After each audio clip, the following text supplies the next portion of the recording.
Hello and welcome to the Wasi educational academy. आज हम class 11th का संपूर्ण ज्योग्राफी एक ही वीडियो में देखने वाले हैं। आपके आगामी बोर्ड एग्ज़ाम में इससे बाहर शायद ही आएंगे, तो इस वीडियो को आप लोग अंत तक ज़रूर देखेंगे और इस वीडियो को ज़्यादा से ज़्यादा दोस्तों के साथ शेयर भी ज़रूर करेंगे। इससे पहले मैंने ज्योग्राफी का हिस्ट्री का वीडियो डाल दिए हैं, उस वीडियो को भी आप लोग ज़रूर देखेंगे। चलिए देखते हैं क्या है क्वेश्चन है। पहला ही क्वेश्चन क्या है कि भूगोल शब्द किन दो शब्दों से मिलकर बना है। अगर ये क्वेश्चन पूछे तो हम लोग अगर भूगोल पढ़े तो इतनी सी जानकारी होनी चाहिए कि भूगोल जो शब्द है किन शब्दों से मिलकर बना है।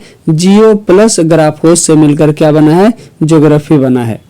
अगला क्वेश्चन है पृथ्वी के वर्णन के लिए जियोग्राफी शब्द का सर्वप्रथम प्रयोग किसने किया था। अगर ये क्वेश्चन पूछे तो ना जाने लगभग हर साल एक ठो क्वेश्चन पूछता है। 11th में तो छोड़े 12th में भी पूछता है। कौन है, एरेटोस्थेनीज है। ध्यान से देखना इस क्वेश्चन को। अगला क्वेश्चन है प्रादेशिक उपागम का परिवर्तन किस भूगोलवेत्ता द्वारा किया गया। अगर ये क्वेश्चन पूछे तो किसके द्वारा किया गया है, हम्बोल्ट के द्वारा किया गया है।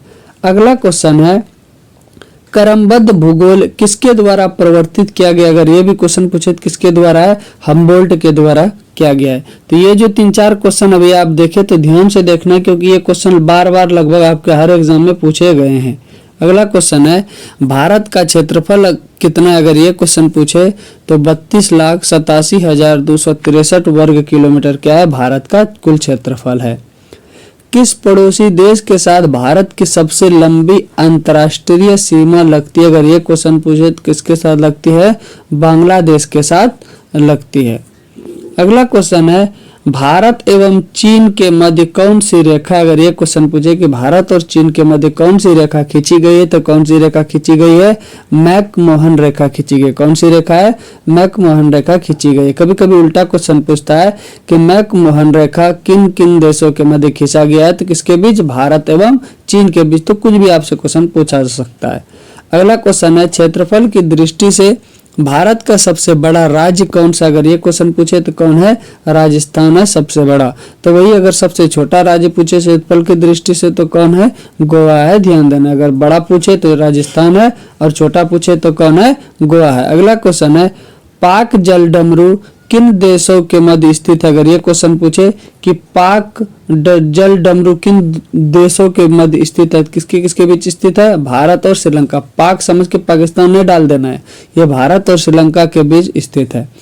अगला क्वेश्चन है डुरंड रेखा किसके साथ भारत की सीमा निर्धारित करती थी। तो डुरंड रेखा अगर पूछे तो किसके साथ करते थे, अफगानिस्तान के साथ करते थे। अगला क्वेश्चन है रेड क्लिफ रेखा किसके साथ शेयर करता है, तो किसके साथ, भारत और पाकिस्तान के साथ। ध्यान देना, तो क्वेश्चन तीनों आ गया। डुरंड रेखा पूछे तो भारत और अफगानिस्तान, मैकमोहन रेखा पूछे तो क्या था, भारत और चीन, और रेड क्लिफ रेखा अगर पूछे तो कौन है, भारत और पाकिस्तान के साथ कौन सी रेखा है, रेड क्लिफ रेखा। और पाक जलडमरू पूछे तो किसके साथ है, भारत और श्रीलंका। तो हमको लगता है ये चारों में कम से कम एक क्वेश्चन आएगा ही आएगा, तो थोड़ा सा ध्यान से। अगला क्वेश्चन है भारत और पाकिस्तान सीमा भारत के सर्वोच्च चोटी कौन। अगर ये क्वेश्चन पूछे कि भारत का सर्वोच्च चोटी कौन है, तो केटू है। क्या है, केटू है। पहले नंबर पे था पहले, इससे पहले अगर बात करें तो कंचनजंगा था। अब वो क्या हो गया, दूसरे नंबर क्यों हो गया है। ये भारत का ही नहीं सर्वोच्च चोटी है, बल्कि विश्व का दूसरा सर्वोच्च चोटी कौन है, केटू है। काराकोरम गॉडविन ऑस्टिन इसे भी कहा जाता है। तो आप कमेंट बॉक्स में बताइएगा कि विश्व की सर्वोच्च चोटी कौन सी है, तो ये आप आपको कमेंट बॉक्स में बताइएगा। अगला क्वेश्चन क्या है अंडमान और निकोबार को कौन सा जल क्षेत्र अलग करता है। तो कितना डिग्री चैनल करता है, 10 डिग्री चैनल किसे करता है, अंडमान और निकोबार को अलग करते हैं। कभी कभी क्वेश्चन ऐसे भी पूछता है 10 डिग्री चैनल किसे और किसे अलग करता है, तो अंडमान और निकोबार को। भारत से के कितने राज्यों से होकर कर्क रेखा गुजरती है, तो कितने राज्यों से होकर गुजरती है, 8 राज्यों से होकर गुजरती है। इसका एक ट्रिक भी है, मैंने शॉर्ट वीडियो में डाला हुआ है, वहां भी आप देख लीजिएगा। अगला क्वेश्चन है दक्षिण भारत की सबसे ऊंची चोटी कौन सी है। अगर ये क्वेश्चन पूछे दक्षिण भारत का, ध्यान देना है, दक्षिण भारत की सबसे ऊंची चोटी तो कौन है, अनाईमुड़ी है। कौन है, अनाईमुड़ी है। अगला क्वेश्चन है भारत के पूर्वी घाट तथा पश्चिमी घाट कहाँ मिलते हैं, यानी पूर्वी घाट और पश्चिमी घाट को मिलाता है, तो कौन मिलाता है, नीलगिरी पहाड़ी क्या करती है, इन दोनों को मिलाती है। अगला क्वेश्चन है पूर्वी घाट का सर्वोच्च शिखर कौन है? अगर ये क्वेश्चन पूछे तो कौन सा है? महेंद्रगिरी है। ध्यान देना, दक्षिण भारत का उच्च चोटी पूछे तो अन्नायमुड़ी है, लेकिन पूर्वी घाट का सर्वोच्च शिखर बोले तो कौन है? वो महेंद्रगिरी है। अगला क्वेश्चन है, हिमालय की उत्पत्ति किससे हुई? अगर ये क्वेश्चन पूछे तो किससे हुई है? टेथिस सागर से हुई है हिमालय की उत्पत्ति। ये भी क्वेश्चन आ सकता है। दक्षिण भारत की सबसे लंबी नदी, ध्यान देना, दक्षिण भारत की सबसे लंबी नदी कौन सी है? गोदावरी है। आप स्वयं पूछे कि भारत की सबसे लंबी नदी बताना, इसे भी कमेंट बॉक्स में बताना है कि भारत की सबसे लंबी नदी कौन सी है। अगला क्वेश्चन है, बांग्लादेश में गंगा नदी को किस नाम से जाना जाता है? यानी जो भारत में उसे गंगा नदी के नाम से जाना जाता है, तो उसे बांग्लादेश में यही गंगा नदी को किस नाम से जाना जाता है? पद्मा के नाम से जाना जाता है। सुंदरवन डेल्टा का निर्माण करने वाला कौन नदियां हैं? अगर ये क्वेश्चन पूछे तो कौन नदियां हैं? गंगा और ब्रह्मपुत्र है। कौन है? गंगा और ब्रह्मपुत्र क्या करती है? सुंदरवन डेल्टा का निर्माण करती है गंगा और ब्रह्मपुत्र नदियां। अगला क्वेश्चन है, चिल्का झील किस राज्य में स्थित है? अगर ये क्वेश्चन पूछे तो किस राज्य में स्थित है? उड़ीसा में स्थित है। किस नदी में माजुली द्वीप स्थित है? अगर ये क्वेश्चन पूछे तो किस नदी पर है? वो ब्रह्मपुत्र नदी पर है। अगला क्वेश्चन है, कौन सा स्थान भारत में सबसे ठंडा स्थान है? अगर ये क्वेश्चन पूछे तो द्रास है। कौन है? द्रास सबसे ठंडा स्थान है। किस स्थान पर भारत का सर्वाधिक वर्षा प्राप्त होती है? अगर ये क्वेश्चन पूछे तो कौन होती है? वो मौसिनराम, मेघालय में क्या होता है? सबसे अधिक वर्षा प्राप्त होती है। किस राज्य में सर्दी के महीने में बाढ़ आती है? अगर ये क्वेश्चन पूछे तो किस राज्य में? तमिलनाडु में क्या आती है? सर्दी के महीने में बाढ़ आती है। मानसून शब्द किस भाषा का शब्द है? ये भी क्वेश्चन पूछा गया तो किस भाषा का शब्द है? ये अरबी भाषा का शब्द है। एक एक क्वेश्चन बहुत इंपॉर्टेंट, आप लोग ध्यान से जरूर देखेंगे।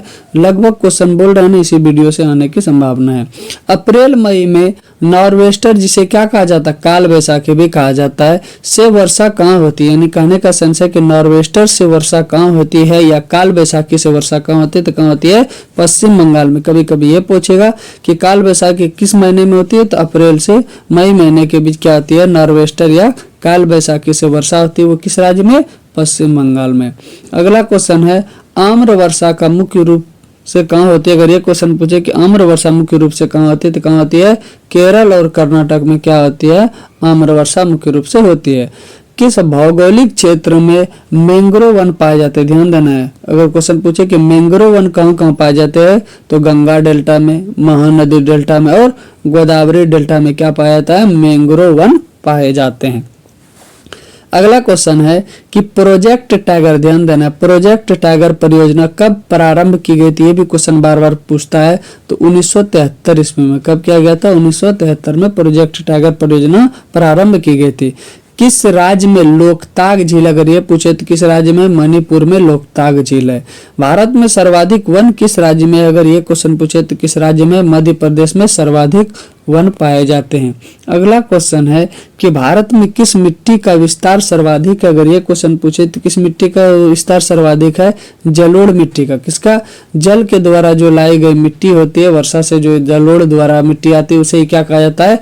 जलोढ़ मिट्टी। जलोढ़ मिट्टी दो प्रकार के होते हैं, खादर और बंगर। नई जलोढ़ मिट्टी को खादर कहा जाता है। क्या कहा जाता है? नई जो जलोढ़ मिट्टी रहती है उसे क्या कहा जाता है? खादर। और जो पुरानी हो जाती है उसे क्या कहा जाता है?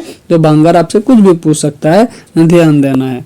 अगला क्वेश्चन है, कौन से मृदा कपास की फसल के लिए सबसे अधिक उपयुक्त? अगर ये क्वेश्चन पूछे तो कौन सी मृदा है? काली मृदा। कभी कभी ये क्वेश्चन पूछता है काली मृदा में सबसे अधिक क्या उपज होता है? तो क्या होता है? कपास। तो कुछ भी पूछ सकता है उल्टा पुल्टा, आप लोग क्वेश्चन को भी ध्यान से सुनते जाएं। कौन सी नदी बंगाल के शौक के नाम से जाना जाता है? अगर क्वेश्चन पूछे बंगाल की शौक के नदी, शौक के नाम से कौन जाना जाता है तो कौन जाना जाता है? दामोदर। वही एक क्वेश्चन है कि बिहार का शौक किसे कहा जाता है? तो बिहार किसे का शौक अगर पूछे तो क्या बोलना है? कोसी नदी को। किसे कहा जाता है? कोसी को कहा जाता है बिहार का शौक। लेकिन यह पूछा है बंगाल का शौक किसे कहा जाता है? तो किसे कहा जाता है? दामोदर नदी को।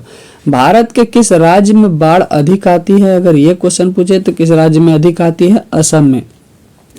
अगला क्वेश्चन है सूखा का क्या कारण है, यानी जो देखते हैं इतना उधर सूखा हो जाता है, पानी बहुत मतलब पीने का दिक्कत हो जाता है, तो किस कारण से?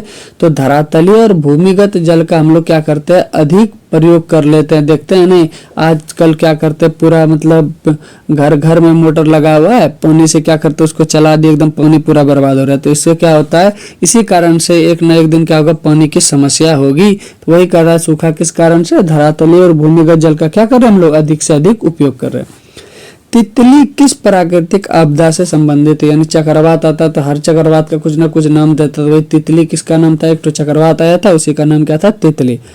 भौतिक भूगोल का शाखा कौन कौन है, अगर ये क्वेश्चन पूछे तो कौन कौन है, भू आकृति है, विज्ञान जल है, विज्ञान जलवायु विज्ञान है, यानी जलवायु विज्ञान है, भू आकृति विज्ञान है, जल विज्ञान है और जलवायु तो बता ही दिए। कभी कभी आपसे क्वेश्चन ऐसे पूछेगा कि भौतिक भूगोल का शाखा नहीं है, ये क्वेश्चन पूछ सकता।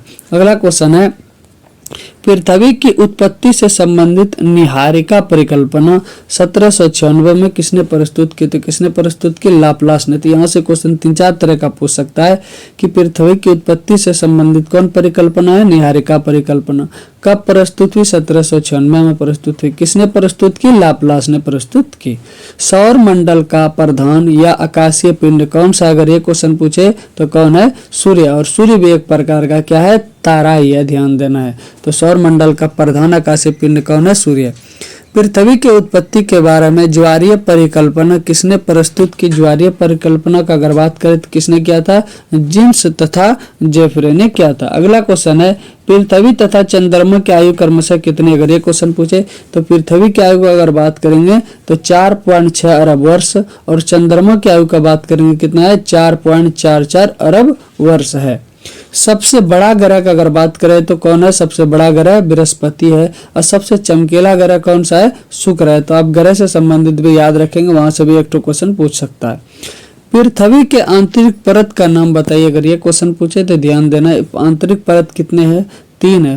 भूपर पट्टी है, मेंटल है, क्रोड है। सबसे नीचे क्रोड, उसके ऊपर मेंटल और जो हम लोग रहते हैं उसे क्या कहते हैं, भूपर पट्टी। कभी कभी ये क्वेश्चन पूछता है कि भूपर पट्टी किससे किससे मिलकर बना है, तो सिलिकॉन और एल्युमिनियम, जिसे सियाल भी कहा जाता है। तो इसमें सियाल है यानी सिलिकॉन प्लस एल्युमिनियम से मिलकर किसका निर्माण हुआ है, भूपर पट्टी का।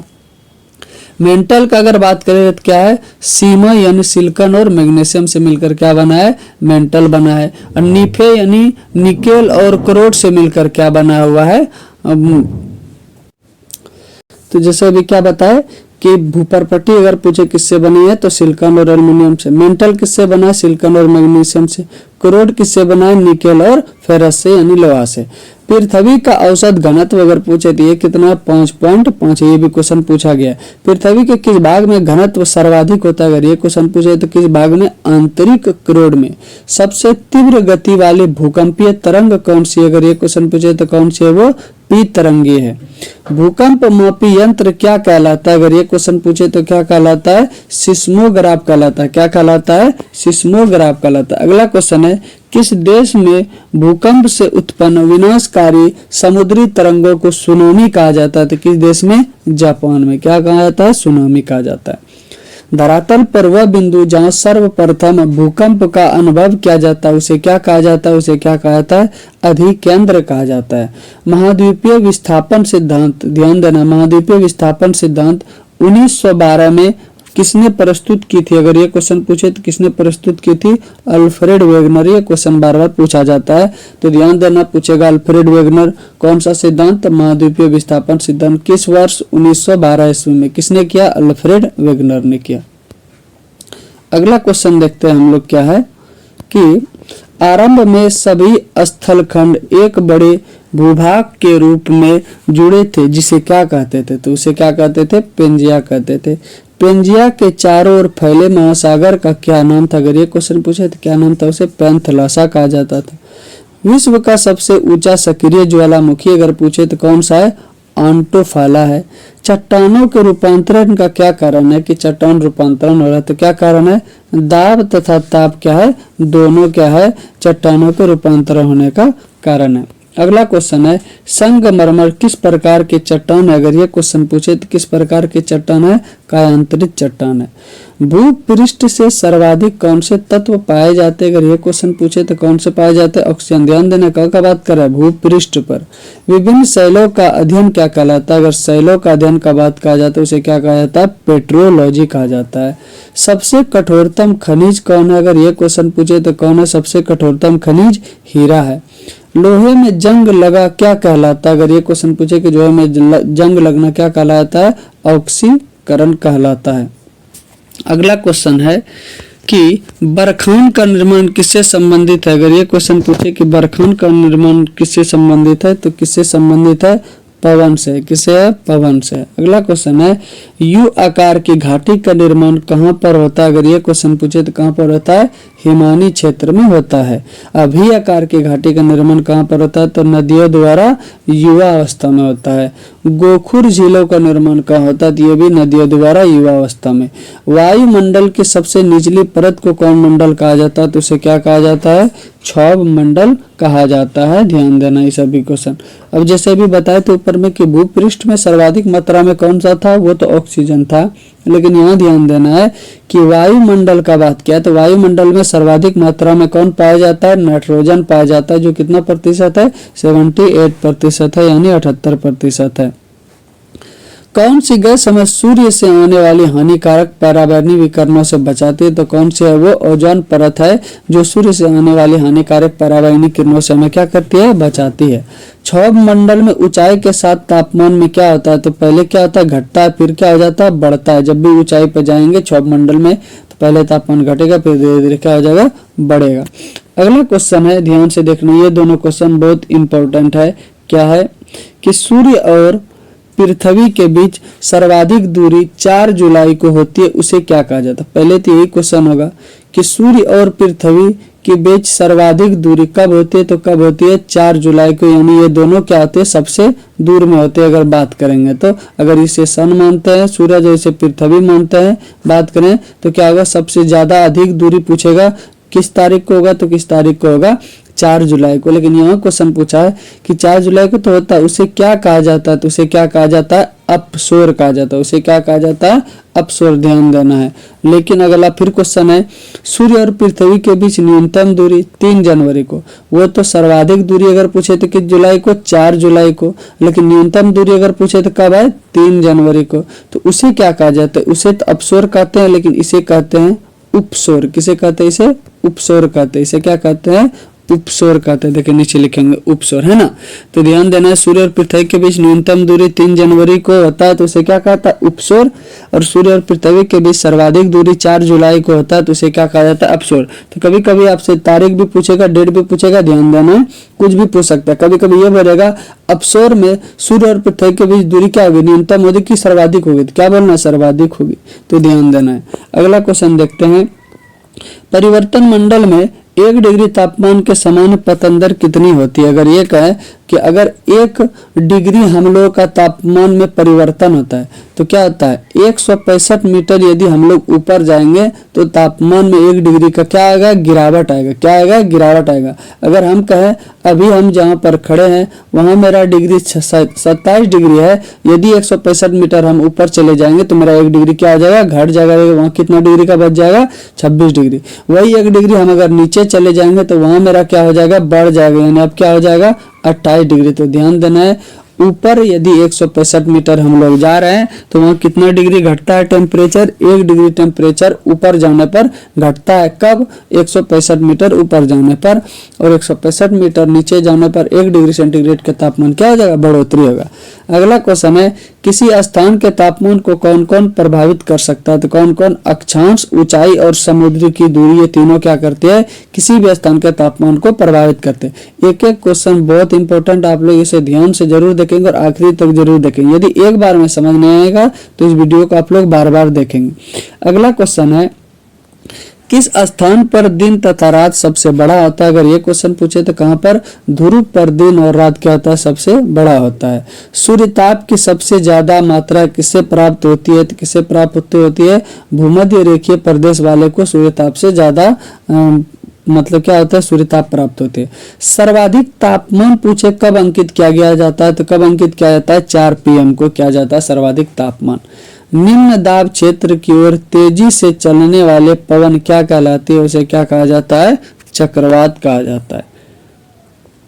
भारत में चलने वाली गर्म हवा को क्या कहा जाता है? अगर ये पूछे कि भारत में चलने वाली गर्म हवा को क्या कहा जाता है, तो उसे लू कहा जाता है। क्या कहा जाता है?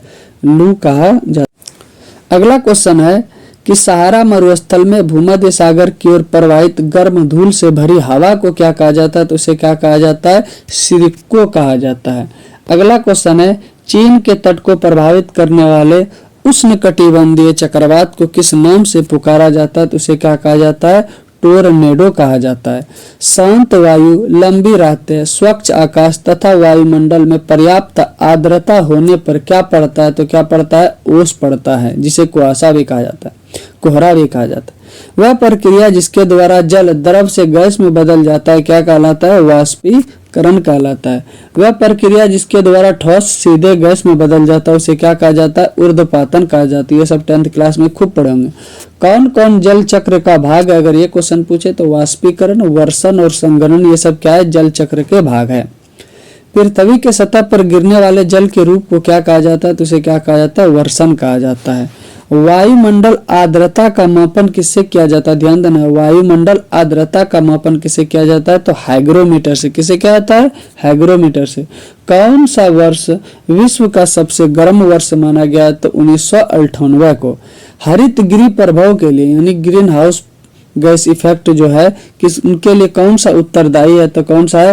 कार्बन डाइऑक्साइड जिसे CO2 बोला जाता है, मीथेन, नाइट्रस ऑक्साइड, ये सब क्या है?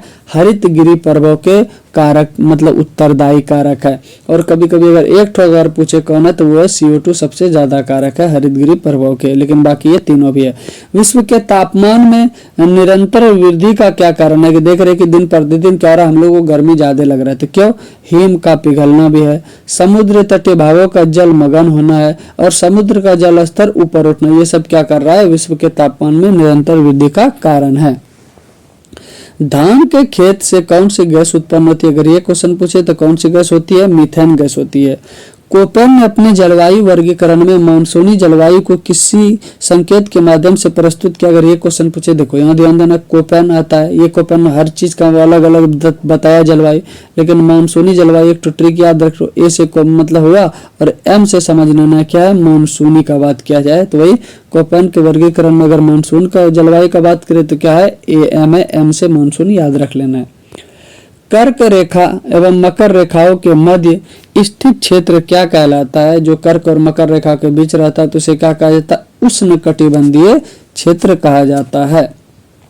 सौर ऊर्जा की सबसे महत्वपूर्ण भूमिका किसमें? अगर ये क्वेश्चन पूछे तो किसमें है? जलीय चक्र में। किसमें है वो? जलीय चक्र में। विश्व के किस महासागरीय जल का तापमान सर्वाधिक? अगर ये क्वेश्चन पूछे तो भारत की खाड़ी, सॉरी फारस की खाड़ी, क्या है? फारस की खाड़ी। अगला क्वेश्चन है सबसे कम लवणता वाला सागर कौन सा? अगर ये क्वेश्चन पूछे तो सबसे कम लवणता है वो कौन सा है? श्वेत सागर है। वही सबसे अधिक लवणता का सागर पूछे तो कौन है? लाल सागर। यानी सबसे खारा नमकीन कौन है? लाल सागर है और सब कम खारा कौन है? श्वेत सागर है। अगला क्वेश्चन है सागरीय जल की औसत लवणता कितनी है? अगर ये क्वेश्चन पूछे तो कितनी है? 35% है। महासागरीय जल की ऊपर और नीचे गति किससे संबंधित है? तो किससे संबंधित है? ज्वार से संबंधित है। सागरों में ज्वार भाटा होने का क्या कारण है? कि जो सागरों में ज्वार और भाटा उत्पन्न होते क्या कारण है? सूर्य तथा चंद्रमा का क्या है? वो गुरुत्वाकर्षण है, जिसकी वजह से क्या होता है? ज्वार और भाटा उत्पन्न होते। अब दो क्वेश्चन यहाँ ध्यान से देखना जो बहुत अच्छा है। क्या है कि लघु ज्वार के समय, किस ज्वार के समय बात करें? लघु ज्वार के समय सूर्य, चंद्रमा और पृथ्वी की स्थिति कैसी होती है? तो कैसी होती है? समकोणीय हो जाती है। यानी ये तीनों कितना डिग्री पर आपस में समकोण हो जाता है। अगर एक ठो यहाँ होगा, एक ठो यहाँ होगा, एक ठो कहाँ हो जाएगा? यहाँ। यानी तीनों आपस में कैसा हो जाएगा? वो समकोण की स्थिति में हो जाएगा। कब? जब लघु ज्वार होगा। लेकिन वही जब दीर्घ ज्वार होगा तो दीर्घ ज्वार के समय सूर्य, चंद्रमा और पृथ्वी की स्थिति कैसी होगी? एक रेखा, यानी ये तीनों क्या हो जाएगा? एक रेखा में हो जाएगा। कब होगा एक रेखा में? जब दीर्घ ज्वार आएगा। तो ध्यान देना है लघु ज्वार के समय सूर्य और चंद्रमा और पृथ्वी की स्थिति कैसी हो जाएगी? समकोणिक। दीर्घ ज्वार के समय सूर्य, चंद्रमा और पृथ्वी की स्थिति कैसी हो जाएगी? एक रेखीय। अगला है अल नीनो धारा कहाँ प्रकट होती है, ये भी क्वेश्चन पूछता है बार बार कंपटीशन में भी कि अल नीनो धारा कहाँ प्रकट होती है, तो पेरू तट पर। कहाँ होती है, पेरू तट पर। अगला क्वेश्चन है, जिस स्थान पर लेब्राडोर धारा तथा गल्फ स्ट्रीम आपस में मिलती है उसे क्या कहा जाता है, तो उसे क्या कहा जाता है, कनारी कहा जाता है। सारगेसो सागर कहाँ स्थित है, अगर ये क्वेश्चन पूछे तो अटलांटिक महासागर के मध्य में स्थित है। स्थल मंडल, जल मंडल एवं वायुमंडल जहां मिलते हैं उसे क्या कहा जाता है, जहां ये सब मिलते हैं तो उसे क्या कहा जाता है, जैव मंडल कहा जाता है। अगला क्वेश्चन है, इकोसिस्टम या उसे हिंदी में पारिस्थितिक तंत्र कहते हैं, शब्द के जनक कौन है, अगर ये क्वेश्चन पूछे तो कौन है, टॉन्सले है।